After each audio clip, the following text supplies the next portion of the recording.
الحمدللہ رب العالمین والصلاة والسلام علی سید المرسلین اما بعد فاعوذ باللہ من الشیطان الرجیم بسم اللہ الرحمن الرحیم الصلاة والسلام علیک یا رسول اللہ وعلی آلک واصحابک یا حبیب اللہ الصلاة والسلام علیک یا نبی اللہ وعلی آلک واصحابک یا نور اللہ۔ مدنی چینل کے ناظرین، رات کے پچھلے پہر میں کی جانے والی عبادت، رات میں اٹھ کر کی جانے والی عبادت، رات میں پڑھی جانے والی نماز، اللہ کی بارگاہ میں استغفار، گریہ وزاری، رات میں مانگی جانے والی دعائیں اللہ پاک کو کس قدر پسند ہیں۔ اللہ تبارک و تعالی نے سورۃ الذاریات میں جو متقین کی صفات بیان کی اور جن کے لیے باغات اور چشموں کا ذکر کیا، ان کی صفات کو بیان کیا، ان المتقین فی جنات و عیون، فرمایا بے شک پرہیزگار باغوں اور چشموں میں ہیں۔ آخذین ما آتاہم ربہم انہم کانوا قبل ذلک محسنین، اپنے رب کی عطائیں لیتے ہوئے بے شک وہ اس سے پہلے نیکوکار تھے۔ کانوا قلیلا من اللیل ما یہجعون، وہ رات میں کم سویا کرتے۔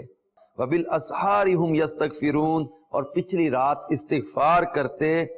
تو یوں اللہ پاک نے ان کی صفات بیان کی ہیں کہ پچھلی رات میں استغفار کرتے، رات میں کم سوتے۔ صحیح مسلم شریف کی حدیث پاک میں ہے کہ سب سے افضل نماز، فرض نمازوں کے بعد سب سے افضل نماز رات میں پڑھی جانے والی نماز ہے۔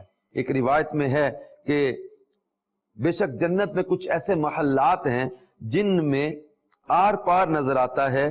اللہ پاک نے وہ محلات ان لوگوں کے لیے تیار کیے ہیں جو محتاجوں کو کھانا کھلاتے، سلام کو عام کرتے، اور رات کو جب لوگ سو رہے ہوں تو نماز پڑھتے ہیں۔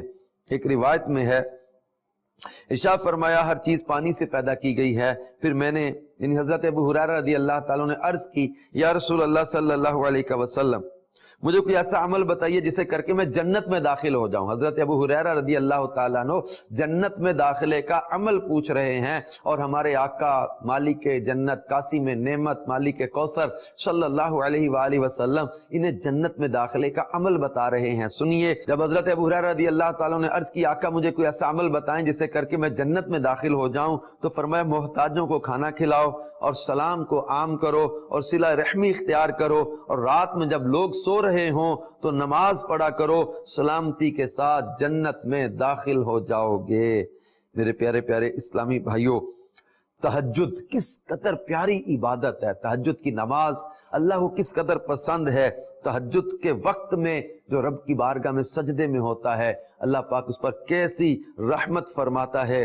میرے آقا مدینے والے مصطفیٰ صلی اللہ علیہ وآلہ وسلم نے فرمایا رات کے قیام کو اپنے اوپر لازم کر لو، کیونکہ یہ تم سے پہلے صالحین کا طریقہ اور تمہارے رب کی قربت کا ذریعہ ہے، اور گناہوں کو مٹانے اور جسم سے بیماریاں دور کرنے کا سبب ہے۔ یعنی رات کی نماز تہجد یہ جسم کی بیماریاں دور کرتی ہے، تہجد گناہوں کو مٹانے کا ذریعہ ہے، تہجد اللہ کے قرب کا ذریعہ ہے، تہجد دعاؤں کی قبولیت کا ذریعہ ہے، تہجد کی نماز اللہ تبارک و تعالیٰ کی رحمتوں کے نزول کا ذریعہ ہے۔ نماز تہجد بندے کو جنت میں داخل کروا دیتی ہے، نماز تہجد قبر کی گرمی سے بچاتی ہے، نماز تہجد جو ہے یہ دعاؤں کی قبولیت کا سبب ہے۔ تو جو رات میں نماز پڑھتے، دعائیں مانگتے، کیونکہ رات میں پچھلی گھڑی رحمت الہی کی چھما چھم برسات ہوتی ہے، اور رات میں ایک ایسی گھڑی آتی ہے جس میں بندہ جو رب سے سوال کرے رب کریم اس کا سوال پورا کر دیتا ہے۔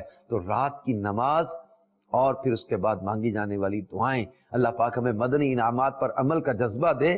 الحمدللہ عز و جل نماز تہجد کی برکتیں حاصل ہوتی ہیں مدنی قافلوں کی برکت سے، مدنی انعامات پر عمل کی برکت سے۔ اللہ پاک ہمیں نماز تہجد کا شوق بھی عطا کرے اور اس کی توفیق بھی عطا فرمائے۔